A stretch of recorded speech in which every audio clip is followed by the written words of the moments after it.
Coming up on Mountain News this morning, the primary results are in and the stage is set for what is sure to be a race that gains national attention.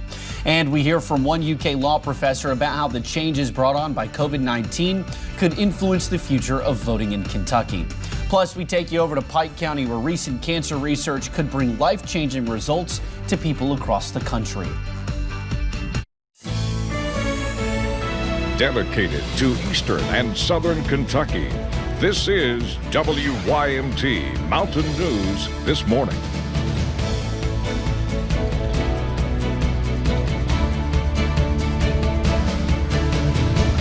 Good morning. It is 5:31 on to this Wednesday, July the 1st. I'm Will Puckett. Thank you for tuning in to Mountain News This Morning. Well, yesterday I was driving back from Pike County at around 5 o'clock, and I was in southern Floyd County when it came what I can only compare to a monsoon. Brandon, some people saw a brief heavy downpours yesterday, but it was on and off. Are we going to see the same thing today?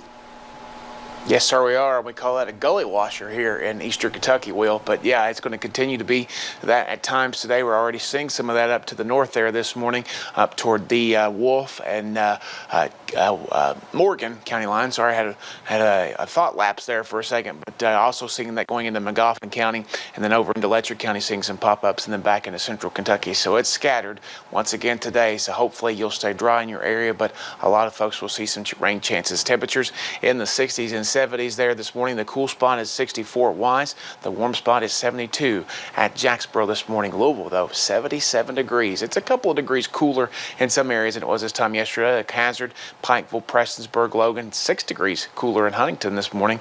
But some spots just about the same as they were yesterday, or just a touch warmer. We take a look at our 12-hour planner, and one more day, just one more day. We start the new month with scattered chances for showers and storms. But if you like heat, if you like humidity, and you like sunshine, I got some good news for you in the extended forecast, which I'll have here in just a few minutes. Will? Can always use some good news, Brandon. Thank you. Well, Kentucky State Police are investigating an incident between two family members that left one dead and the other behind bars in Harlan County. WYMT's Madison Pergram has more on what happened. It was around 8:40 Monday night when Kentucky State Police Post 10 received the call. And we received a call of an assault involving a nephew and his aunt in the Everett community of Harlan County. Troopers responding to a home off Kentucky 38, where the argument between 35-year-old Derek Adams and 56-year-old Sherry Brashear happened. It appears that a verbal argument had occurred between the nephew and his aunt, which led to the nephew becoming very violent. And he began striking his aunt, and at some point he took a center block and struck her in the head. A neighbor nearby recounting what she saw. When I went down there, I seen her. She's pretty bad shape. Brashear, flown from the scene to Pikeville Medical Center, died around 2:30 Tuesday morning. I've seen her a couple times. I spoke to her, and of course her sister rents off of me, and she seemed to be a nice person.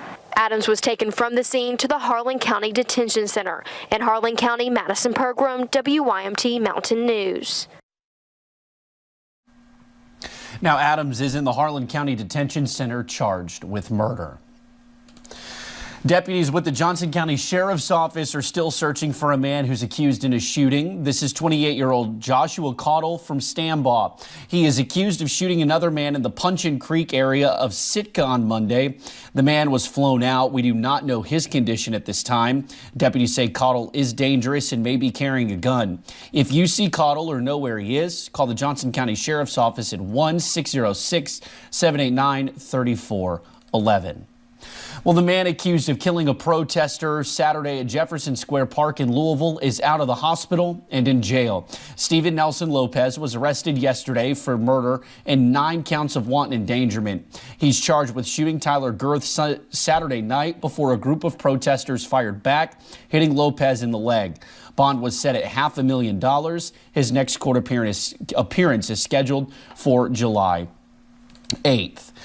Well, several Louisville Metro police officers called out sick yesterday in a form of protest called the Blue Flu. Several sources say all but one officer called out in the 3rd Division, while officers in the department's 4th Division called out too. In the past few weeks, officers have become increasingly vocal about what they perceive as a lack of leadership by the department. Apparently, not all LMPD officers were on board with the sick out, however. Some reached out to our sister station, Wave 3 News in Louisville, concerned about the workload left for those who did not call out. Well, the stage is set for what we said is sure to be a race that is going to garner national attention. Senate Majority Leader Mitch McConnell will face Amy McGrath in November. McGrath won a very tight race over the up-and-coming Charles Booker. You can see all of the local election results right now on WYMT.com and the WYMT News app. In a tweet, Democratic Senate candidate Mike Brower called on his supporters to back McGrath in the November election. Booker conceded the race later on in the evening. Well, Senator McConnell's re-election campaign sent out a statement after the final tally yesterday. In part, it says, quote, "Extreme Amy McGrath is lucky to have gotten out of the primary with a victory, but her reputation sustained significant damage all across Kentucky. McGrath is just another tool of the Washington Democratic establishment who has no idea what matters most to Kentuckians," end quote. Well, one UK law professor says this year's election saw several changes brought on by a global pandemic and racial tensions. Charles Booker's late momentum made the race's outcome close, and the way Kentuckians voted, many of them at their kitchen table, shook things up. Professor Joshua A. Douglas says while the primary election had more than 1 million voters, turnout of the overall electorate was still low, something he hopes to see change in November. I'm very hopeful that we'll have, again, no excuse absentee balloting with an easy-to-use online portal to request your ballot. I'm hopeful there'll be early voting. These things cost money. I know there's concern about the length of the ballot in November and the printing costs of a lengthy ballot, but I think those printing costs are going to be worth it to make it easy to vote in this election. Professor Douglas is also wary of a new photo ID requirement the legislature passed. He believes it will not improve the security of the election and could impact voter turnout. Well, Kentucky's Secretary of State says the primary election was very smooth with few reports of any irregularities. Michael Adams says of the nearly 800,000 absentee ballots cast by mail-in, about 800 had signature issues and some of those were resolved. Adams said final official results were still coming, but said the turnout could top 32%. He said it was the best turnout for a presidential primary since 2008 and was done with a lot of challenges. But he questions if it will work in November, mainly because of constitutional amendment questions. I'm not sure it's going to be feasible for us to print 2 constitutional amendments along with all the other races on the ballot and get those into an envelope and mail them out to 800,000 or more people. Adams says he will be making a recommendation to Governor Beshear for the fall election, but he says he would like to see early in-person voting continue statewide. Well, just 2 years ago, Highlands Health System, now Highlands ARH Medical Center, and UK Markey Cancer Center partnered up to create the Youth Health Ambassador Program. This competitive 2-year program showcases the knowledge and determination of area high school students. WYMT's Lacey Roberts was there yesterday as they received their awards.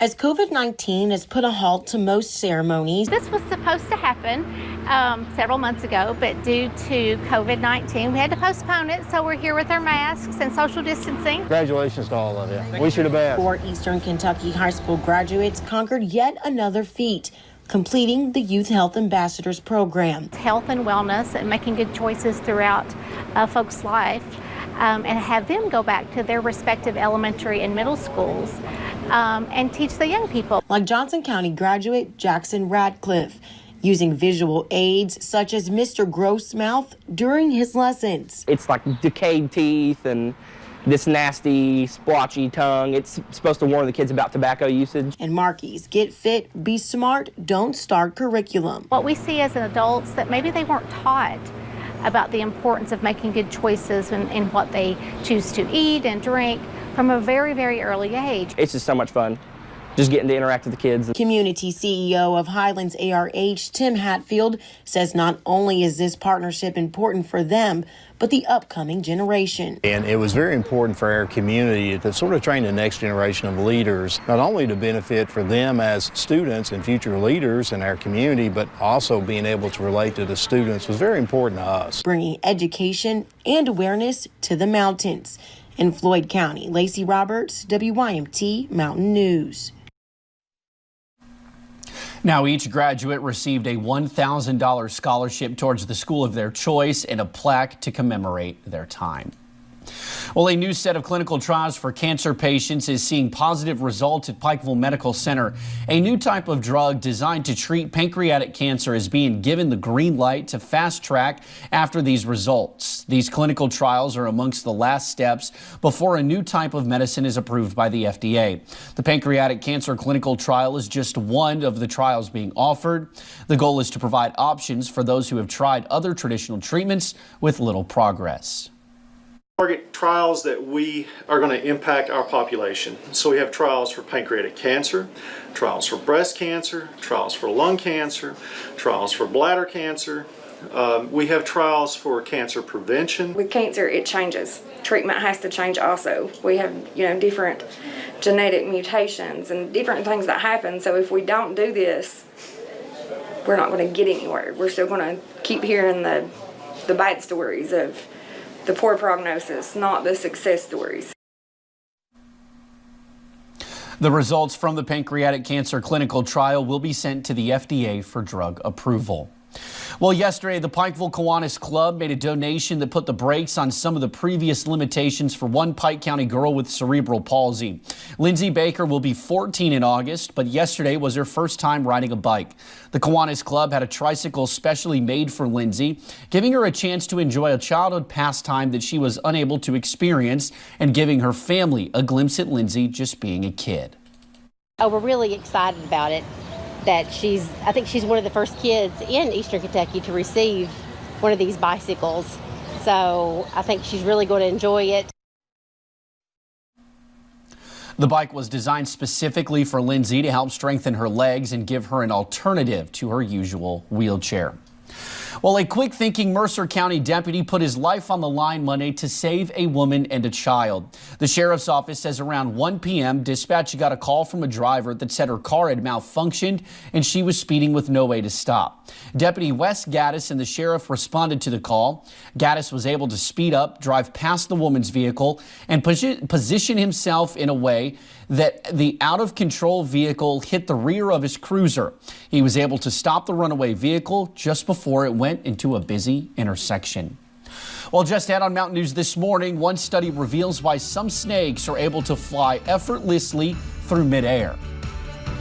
We could have went all day without talking about that story, but the forecast today, we're going to continue to see rain back and forth. We'll talk about it and track it out in about 3 minutes.